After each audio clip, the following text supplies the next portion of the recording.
Ya. Nah, jadi kembali kita tadi kekuatan akidah, kekuatan keimanan. Makanya ya, lagi-lagi saya sampaikan, ketika Anda bertemu dengan orang-orang yang sakit atau mungkin kita pun sedang sakit, kalau mungkin bahasa orang-orang sekarang anak-anak tuh chill out man gitu loh. Tenanglah gitu loh. Allah yang mengendalikan diri kita.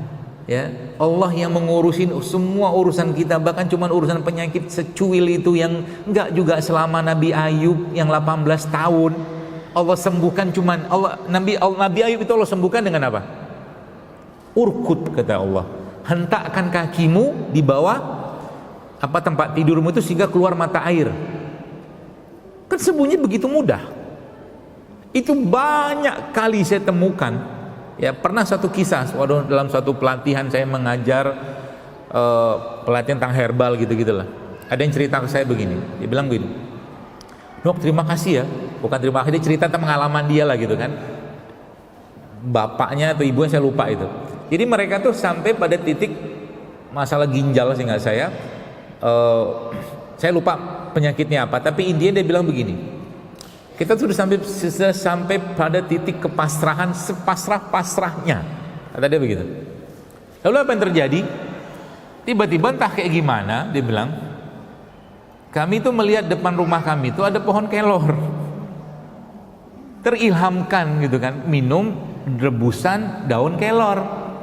Subhanallah, akhirnya minum daun kelor, sembuh tuh sakitnya. Udah ditanam Allah sekian lama di depan rumahnya, tapi nggak Allah ilhamkan. Kenapa? Belum sampai ke titik pasrah. Nah, kepasrahan kita tentang penyakit, tentang kondisi kita itulah bentuk sebenarnya keyakinan atau keimanan kita kepada Allah Subhanahu wa taala. Itu poinnya. Jadi lagi-lagi kekuatan terbesar itu justru malah keimanannya kita. Ya, dan itu bagaimana caranya sebenarnya? Ya, itu digali atau mungkin dikuatkan lagi-lagi dengan amal soleh. Ya. Amal soleh, amal baik kita, baik pada diri kita sendiri, keluarga ataupun pada orang lain, itu yang nanti akan menjadi kekuatan terbesarnya kita, sehingga nanti apa? Ya Allah, ngomong sama Allah, kalau sakitku ini membuat engkau semakin ridho kepadaku ya Allah, maka aku ikhlas, sambil senyum. Dan jika sakitku ini Allah membuat engkau makin cinta, makin sayang kepadaku, membuat semakin banyak dosa-dosaku engkau gugurkan, maka aku ikhlas, aku ridho ya Allah. Kalau udah kayak begitu, kira-kira Allah sembuhin nggak? Biasanya Allah sembuhin. Allah sembuhin. Kenapa? Dia sudah sampai pada titik penghambaan tertingginya, udah pasrah sepasrah-pasrahnya. Itu yang sebenarnya Allah inginkan. Makanya sakit itu, ya, kalaulah seseorang itu kena sakit, kita mulai akan berpikir, jadi sebenarnya sakit itu rahmat atau ujian? Tergantung kita menilainya. Ya. Kalau sudah naik level pada tingkat awal, pasti kita akan ngomong itu ujian. Pasti. Aku dapat ujian sakit nih, padahal gara-gara ulah dia aja tiap hari makan gak bener misalkan gitu ya. Kan gitu.